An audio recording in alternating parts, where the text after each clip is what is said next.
Hello, everybody. It is an honor to be with you. I'm Charlie Kirk, founder of Turning Point USA, and also host of the Charlie Kirk Show. I know that these are very, let's say, unusual times, so I'm glad to be able to join you remotely. We here at Turning Point USA and the Charlie Kirk Show have been crisscrossing the country. Just got done with a couple other events, so just was able to do a video for you guys here. Honored to be with you. The greatest trip I ever took was to Israel, and the second greatest trip I ever took was to Israel, and I've only been there twice. I'm a huge supporter of the Holy Land, of Judea and Samaria, and up against the terrorist organizations, Hezbollah, and the Palestinian Authority. I think that we do a very poor job of communicating the geopolitical significance of Israel. What President Trump just did and signed was incredible, a peace deal between the United Arab Emirates and Israel. I've been to Hebron, Golan Heights, Capernaum, and actually seeing the Holy Land firsthand brings the Bible in real life. It brings the Bible in Technicolor and really shows the significance of the Bible. It's not just a life improvement book, which some people wrongly teach the Bible as, but it's actually a historical document. These things happen. Jesus Christ did walk the earth. Jesus Christ did rise from the dead. And so the fight for Israel is one that we have to do a much better job of communicating to the young Christians. When I go to college campuses, and I've spoke at more college campuses than any Christian conservative in the last couple of years: Stanford, Berkeley, Brown, UCLA, University of Texas, University of Michigan, Michigan State University, you name it, I've probably spoken at major universities or states all across the country, from Montana State to Maine.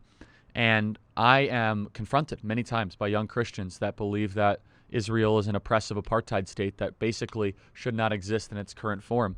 And so I am here to clearly communicate to you that we have to do a much better job of communicating, of conveying, I should say, the geopolitical significance of the state of Israel. The world's a better place because of the state of Israel. We have all three monotheistic religions represented in the Israeli Knesset and the Israeli Supreme Court. Israel actually expresses freedom of religion. I'll never forget when I was driving down to Hebron last year, and you're driving down south from Jerusalem, and there's this sign, and I don't speak Arabic, nor do I speak Hebrew. So I turned to my driver. I said, "What does that sign say?" There was no English translation, and there was a arrow in the middle, and an arrow to the right, arrow to the left, and the arrows to the right and left were red, and the arrow in the middle was black or some other, not a warning color. And so I said, "What does that mean?" They said, "Well, if we turn right, you'll die." What do you mean you'll die? Well, if you turn right, you go into the Palestinian Authority-controlled territories, and as a Christian, a Westerner, or a Jew, they'll kill you. It's like, well, what kind of ridiculous double standard here? If Arabs come into the Israeli-occupied areas, they're given benefits and rights to vote. You go into the Palestinian Authority-controlled areas, you get your head cut off. That was a really interesting moment for me. And then you go to Hebron, which the international community and the United Nations think is the worst place ever. It's mostly controlled by Arabs and the Palestinian Authority. Mahmoud Abbas is a dictator that has been controlling the Palestinian Authority for decades. And if we're serious about challenging the ruling class in the PA, we have to call out exactly how they take Western money and exploit the people of Israel.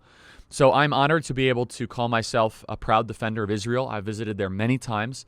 We need to do a much better job of getting into the roots of how Israel was formed and how they are surrounded by nothing but antagonistic actors, and how Israel is really a force of free enterprise, of freedom, private property rights, free expression, and it's a really incredible success story. So, and I also think that we should not cede the territory. We should not call it Palestine. That is a work of fiction. It's right next to Narnia and J.R.R. Tolkien's Middle-earth. It does not exist. There is a place called the Palestinian Authority, which really should be called the territories of Judea and Samaria.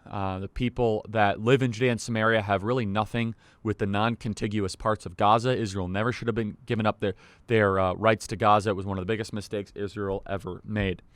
God bless you guys. I'm honored by all of you. Please continue to stand for truth, to contest for truth. I'm doing my best on college campuses, through the podcast space, traveling the country.